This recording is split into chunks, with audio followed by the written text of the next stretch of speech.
Guys, അപ്പോൾ ഇന്ന് നമ്മളൊരു ഫംഗ്ഷന് പോവാണ്. നല്ല ഉച്ച സമയമാണ്, അതുകൊണ്ട് വെയിലുണ്ട്. ഓട്ടോയിൽ കയറിയാണ് നമ്മൾ പോകുന്നത്.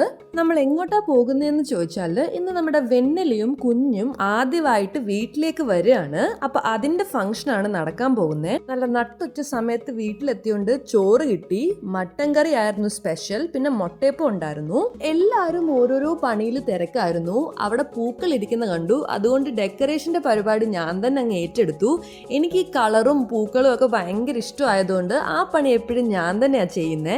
നമ്മൾ വീടിൻ്റെ എൻട്രൻസ് ആണ് ഡെക്കറേറ്റ് ചെയ്ത് വെച്ചേക്കുന്നത്. എൻഡിൽ ഒരു വൈറ്റ് ക്ലോത്തും റെഡിയാക്കി വെച്ചിട്ടുണ്ട്. ഇവിടുത്തെ പരിപാടി കഴിഞ്ഞിട്ട് ഞാൻ നേരെ കിച്ചണിലോട്ടൊന്ന് പോയി. അവിടെ എന്തൊക്കെയാണ് റെഡിയാക്കി വെച്ചേക്കുന്നതെന്ന് നോക്കാനായിട്ട് പയറും കടലയും കൂടെ ഒരു ഐറ്റം ഉണ്ട്. പിന്നെ ചിക്കൻ റെഡി ആയിട്ടുണ്ട്, നല്ല മണം വരുന്നുണ്ടായിരുന്നു. അടുത്തത് മട്ടനാണ്. ചിക്കനും മട്ടനും ഇല്ലാതെ പിന്നെ എന്ത് ആഘോഷം ഗൈസ്. ചുനി നിറങ്ങിയിട്ട് അടുത്ത സ്ഥലത്തേക്ക് പോയി കുങ്കുമം കലക്കി വെക്കുകയാണ്. കുഞ്ഞിൻ്റെ കാല് ഇതിൽ തൊട്ടിട്ട് വെള്ള ക്ലോത്തിൽ വെക്കാനാണ്. അടുത്തത് ദേ വിളക്കുണ്ടാക്കി വെച്ചേക്കാണ്. ഇത് ആട്ടയിലാണ് റെഡിയാക്കി വെക്കുന്നത്. അപ്പം ദേ നോക്കിയപ്പോൾ നമ്മുടെ അമ്മമ്മയുടെ കണ്ണിൽ മൗനിക കൺമഷി എഴുതി കൊടുക്കുകയാണ്. ആൾക്ക് നല്ല ഇഷ്ടമാണ് ഇതൊക്കെ ചെയ്യാനായിട്ട്. അങ്ങനെ ഇവിടുത്തെ അറേഞ്ച്മെന്റ്സ് ഒക്കെ കഴിഞ്ഞ സ്ഥിതിക്ക് നമ്മളിനി അമ്മയും കുഞ്ഞും വരുന്നത് വെയിറ്റ് ചെയ്തിരിക്കുകയാണ്. ലക്ഷ്മി ദേവി ആദ്യമായിട്ട് വീട്ടിൽ വരുമ്പോൾ ആ കാൽപാദം കുങ്കുമത്തിൽ തൊട്ടിട്ട് നമ്മൾ സൂക്ഷിച്ച് വെക്കാൻ പോവാണിവിടെ. അങ്ങനെ എല്ലാവരും എത്തി. അമ്മയും കുഞ്ഞും അച്ഛനും അമ്മൂമ്മമാരും അപ്പൂപ്പന്മാരും എല്ലാവരും എത്തിയിട്ടുണ്ട്. ഇനി ഇവർ വീട്ടിലേക്ക് വരികയാണ്. ഇവരിങ്ങനെ വരുമ്പോൾ ആ വഴി ഇതേപോലെ പൂക്കളിട്ട് ഡെക്കറേറ്റ് ചെയ്യാന്നുള്ളത് അത്തമ്മയുടെയും എൻ്റെയും ഐഡിയ ആണ്. ഞങ്ങൾ രണ്ടുപേരും ഈ കാര്യത്തിൽ ഒരേ മൈൻഡ് സെറ്റ് ആണ്. ഇനി നമ്മുടെ കുഞ്ഞുമോളുടെ കാൽപാദത്തിന്റെ മാർക്ക് വൈറ്റ് ക്ലോത്തിൽ ആക്കുകയാണ്.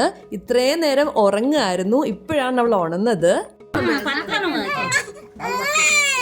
കുഞ്ഞിൻ്റെ മാമനാണ് കാലിൻ്റെ മാർക്ക് ഇതേപോലെ ക്ലോത്തിലാക്കിയത്. ഇനി ഇത് സൂക്ഷിച്ച് വെക്കാനുള്ള പ്ലാനാണ്.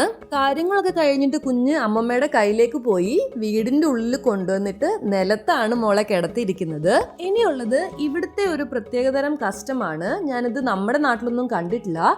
ഇപ്പം എന്താ ചെയ്യുന്നതെന്ന് വെച്ചാൽ ഒരു മുറത്തിൽ ചോറും കറിയും ഒഴിച്ചിട്ട് നേരത്തെ ഉണ്ടാക്കി വെച്ചിരുന്ന ആ ആട്ടയും കൊണ്ടുള്ള വിളക്ക് അതിന് ചുറ്റും വെക്കും. അത് കത്തിച്ചിട്ട് അമ്മയുടെയും കുഞ്ഞിന്റെയും ദൃഷ്ടിദോഷം മാറ്റുന്നത്. ഒരു വിളക്കിൽ 2 തിരിവീതമാണ് ഇട്ടേക്കുന്നത്. മൊത്തം 5 വിളക്കാണ് ഉള്ളത്. പുറത്തുനിന്നുള്ള എല്ലാ ദൃഷ്ടിദോഷങ്ങളും മാറ്റി വീടിൻ്റെ ഉള്ളിലേക്ക് അവരെ വെൽക്കം ചെയ്യുകയാണ് ഇതിലൂടെ ഉദ്ദേശിക്കുന്നത്. ഇത് ചെയ്തു കഴിഞ്ഞിട്ട് വീട്ടിലുള്ള എല്ലാവരും ദക്ഷിണ വെക്കും. ആ ദക്ഷിണ ഈ ഒഴിയുന്ന ആളാണ് എടുക്കുന്നത്. അവസാനം നമ്മുടെ അമ്മമ്മയും ദക്ഷിണ വെക്കാനായിട്ട് വന്നിട്ടുണ്ട്. അങ്ങനെ പരിപാടികളെല്ലാം കഴിഞ്ഞ് നമ്മുടെ കുഞ്ഞുമോള് വീണ്ടും ഉറക്കത്തിലേക്ക് പോയി. അങ്ങനെ ചടങ്ങുകളെല്ലാം അവസാനിച്ചു. എല്ലാവരും ഇനി ഫുഡ് കഴിക്കുന്നതിന് വേണ്ടി വെയിറ്റ് ചെയ്തിരിക്കുകയാണ്. നമ്മളെല്ലാം ഇനി അതിലേക്ക് കിടക്കട്ടെ. കുഞ്ഞുമോൾ ഉണർന്നു. Says by.